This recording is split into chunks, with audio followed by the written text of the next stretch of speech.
Hello and welcome in this workshop.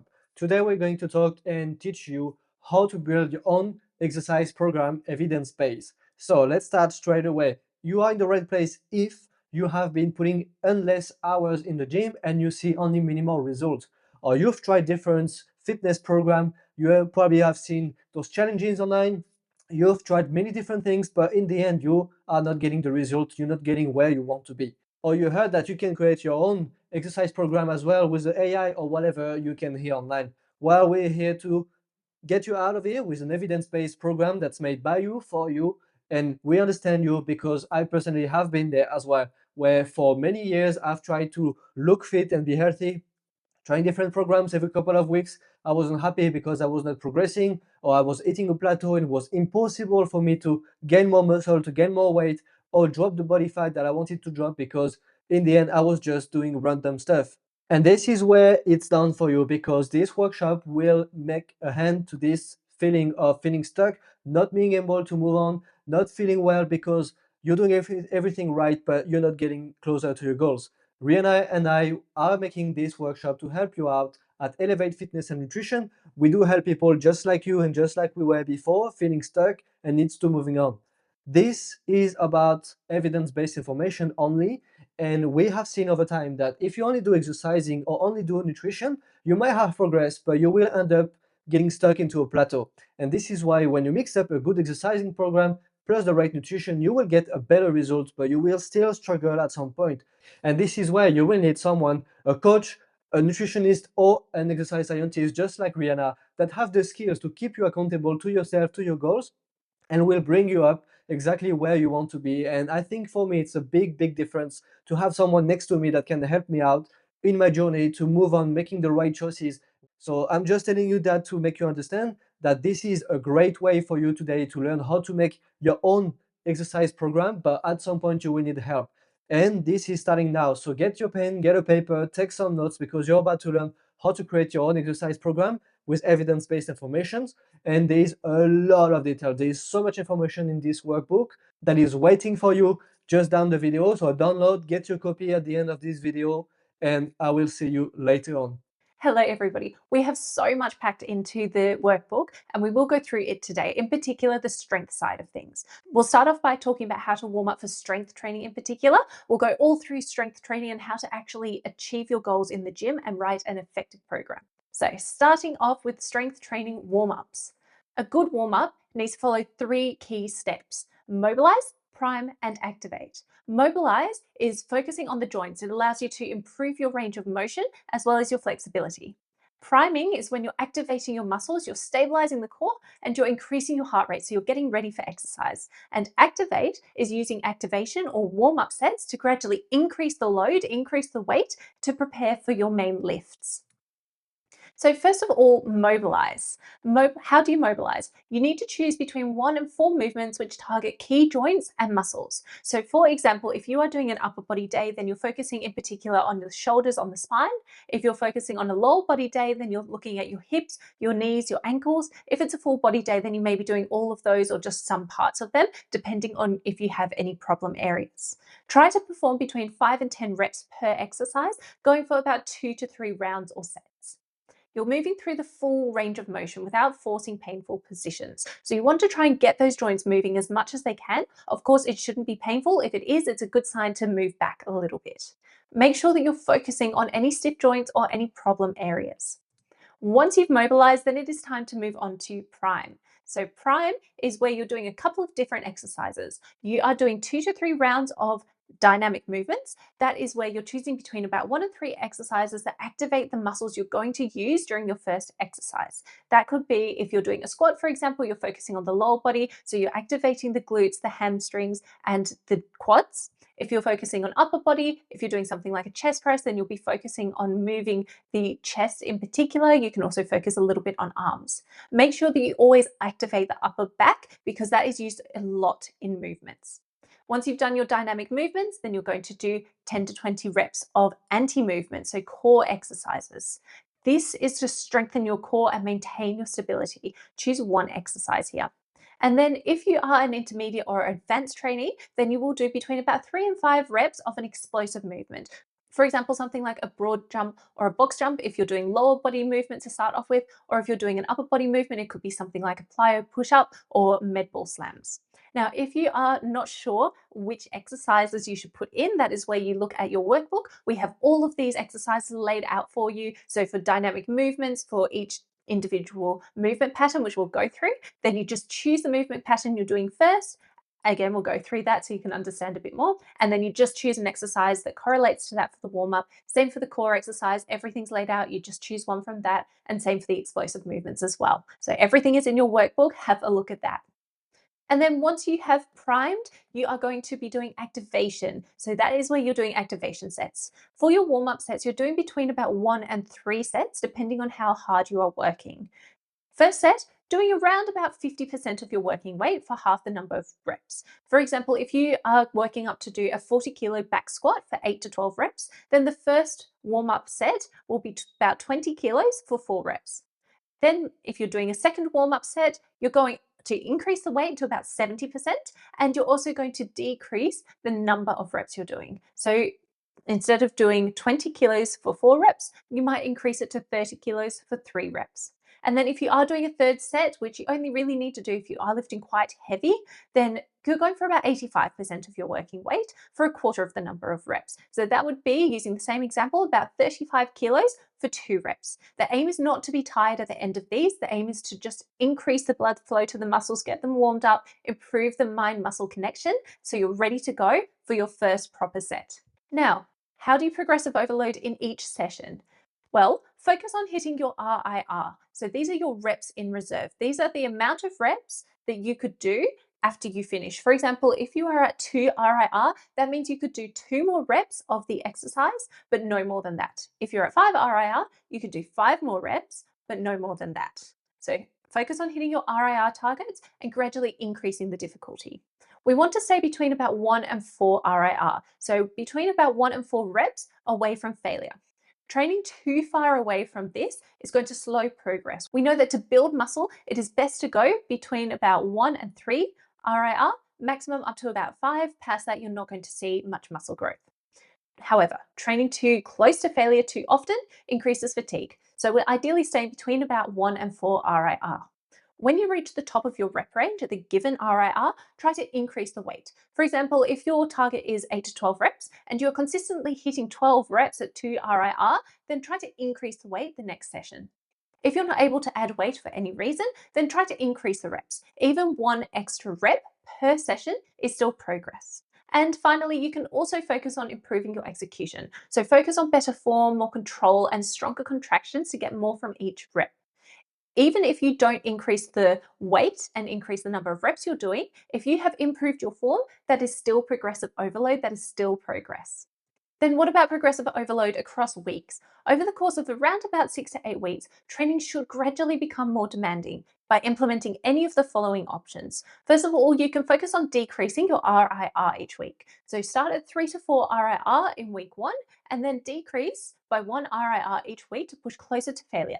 Now, some exercises we don't want to be at 0 RIR. For example, a back squat, you don't really want to fail on that one and not be able to get the bar out from off your back. So that one we would stick with about 1 RIR. But if you're doing any machine exercises, for example, particularly as you get more advanced in the gym, then you can go closer to failure for those ones. You can also focus on increasing the weight where possible. So again, once you hit the top of your rep range at your target RIR, try to add weight. For example, about between 2.5 and 5% for compound lifts. So those are lifts where you're using multiple muscle groups, think things like a bench press, a squat, a deadlift, or a little bit less if you're doing isolation exercises. So those are where you're just using one joint, one muscle group. For example, think hamstring curls. You can increase the reps. So if you're not ready to add weight for whatever reason, then aim to increase reps within your range. If you are at the top of your rep range and you still don't think that you are able to increase to the next weight, if it's painful for whatever reason, if you don't have the weight there, if there's another reason as well, then you can still increase reps. Even if it's outside of that target rep range, you are still going to see results. You can also introduce tempo timing. This is where you slow down the eccentric or the lowering phase. For example, if you are doing a Romanian deadlift as you're going down, then you can go slower and then you can come up at the same speed. So you're not going slower on the way up, you're just going slower on the way down. That is tempo training. You can give that a go. That is also progressive overload because we are increasing the time under tension. And you can also try to reduce rest times. This isn't for everybody, but if strength is not your focus, if you're not focusing as much on hypertrophy, if you're maybe focusing more on your metabolic efficiency, your endurance, then you can shorten rest times to increase the intensity and the training density. Now, what about movement patterns? There are 6 main movement patterns that you should be training at least twice a week. If you are nailing all of these at least 2 times a week, you can be pretty sure that you are on the right track with your training. So vertical, think something like a overhead press, and horizontal, think something like a bench press. You've got your upper body pull, both vertical and horizontal. For vertical, think something like lat pull down. Horizontal, you could be doing some kind of row. You've got a hinge, so hip dominant movement. This is driven by the hips and the posterior chain, so the muscles that run down along your back and down along your glutes, your legs. This could be something like a deadlift. Then we've got squat and single leg. These are both knee dominant movements, so you can combine them into one, or if you've got specific goals, you might prefer to keep them separate. These could be something like, obviously, any kind of squat variation for the squat. Single leg movement could include things like a Bulgarian split squat. And then you've got your core exercises. So these are both spinal flexion, where you're bringing your ribs closer to your hips, and you've got anti movements, which are where you're trying to resist moving in a particular direction. These are movements that stabilize and control the spine, so include anti rotation, anti extension, and anti flexion, as well as, of course, spinal flexion, what I mentioned previously. Again, there are so many examples of all of these exercises in the workbook, so go have a look through that and you will be able to start building your program based on those exercises that I have provided for you. Let's go through an example training week now. So there are many different variations that you can do for a training week. These are just 2 examples which are pretty common. One, for those of you training 3 days a week, you might do a full body split. So on a Monday, Wednesday, Friday, you might go and do your training. A Monday, you might be doing a hinge focus. That doesn't mean that you are only going to go and do deadlifts. You will do other exercises too, but it means that the first exercise and maybe some isolation exercises, so some single joint exercises at the end, are going to be hinge focus. Wednesday, you might be doing an upper focus, so where you're focusing more on upper body. And then Friday, it might be a knee dominant focus, so doing more of the squats, more of the single leg movements.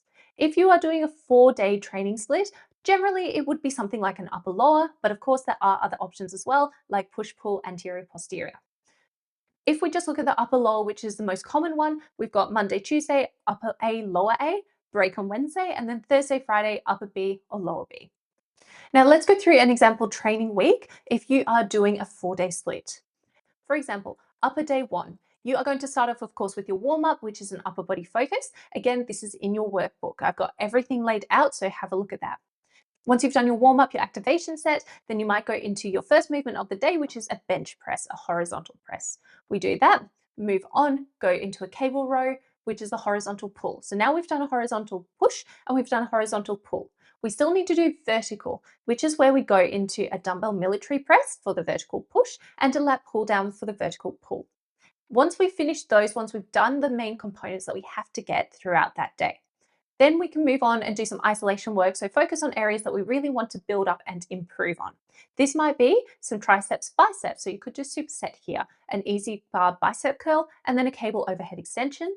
Then if you've got time, you might do a small finisher as well.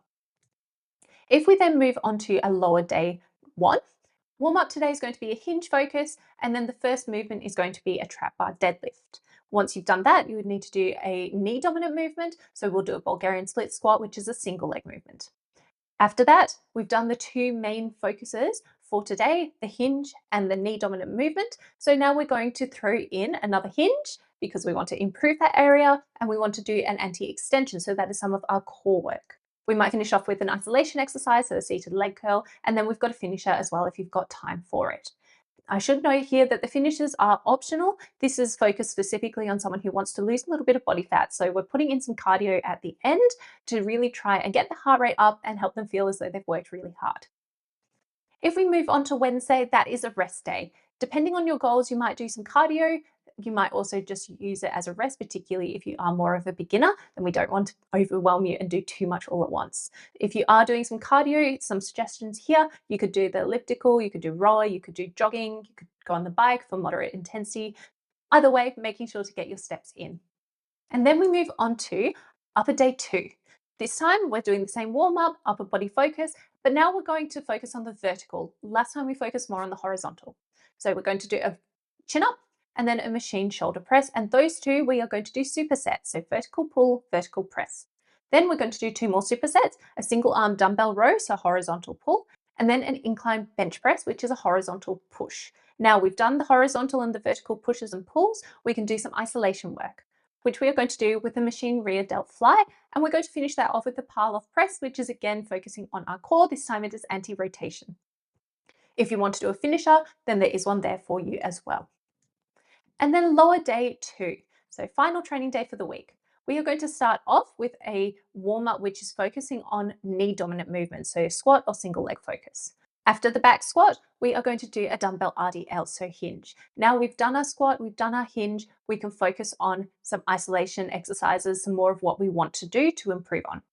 That is going to look like dumbbell curtsy lunges, single leg, and then 2 isolation exercises, so 45-degree back extension, and then cable kickbacks. Then again, we have our finisher, again, a little bit more cardio, aiming to move a lot and work hard at the end. If this is too long, then we can always cut out the finisher, as I mentioned previously. We can also cut out some of the isolation exercises if we really need to. So it is absolutely adjustable if you are too short on time to do all of it. And then on Saturday, this is another rest day. So depending on your goals, you might do some cardio on this day. Otherwise, you might just take it as a chance to just focus on getting your steps in. And then Sunday, complete rest day, just focusing on getting the steps in. So this is an example of a training week. It is not customized to you, of course. This is just for the workshop purposes only. For some people, it will be too much. Other people might not be the right type of exercises for them. Either way, it is just an example. Use any of the exercises that I've given you and the templates that I've laid out in the workbook to write one up that's really customized to you and to your goals.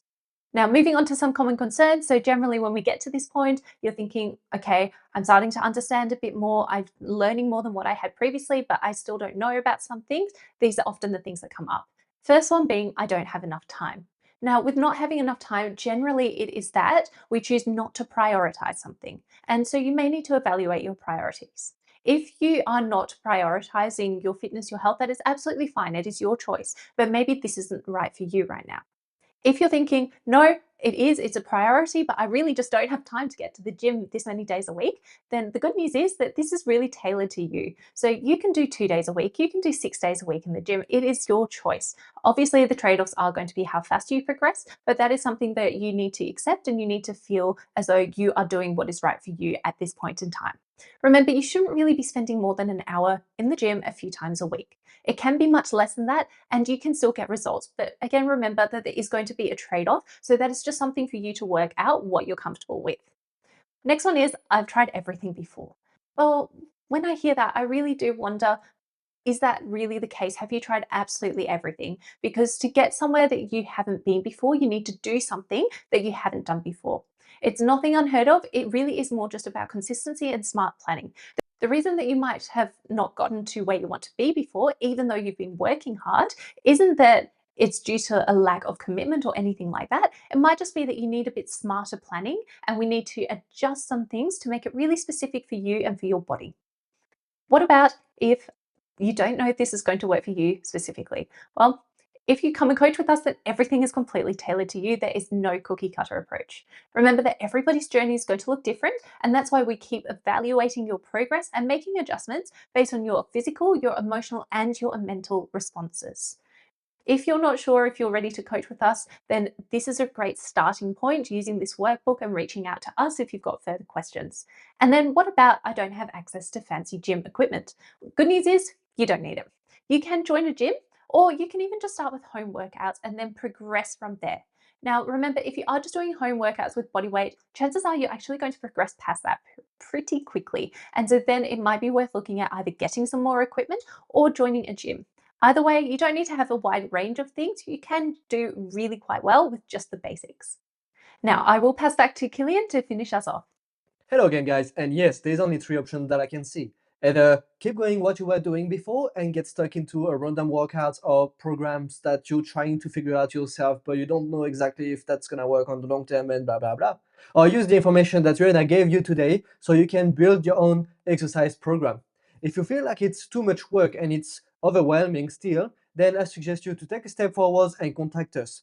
you can use our phone number that I will give you in a second to book a 15-minute call where we will introduce each other just to get to know what's is your situation, what's blocking you, what's holding you to get to your goals. And if and only if we find that you and I are a good fit, then in that case, we will have a 45-minute consultation so we can go a lot deeper into your current situation and what we can build for yourself to have the exact roadmap, the unique way to get to your goals, because we believe into ultra personalized approach in terms of coaching. So if this is you, you want to get further and you need help, well, contact us, send me a workshop message, text message, or just call me. We are very happy to be able to help you out. If you have any question, just send a message to this number. Feel free to reach out because it's totally free. And I hope I can say that I will see you soon.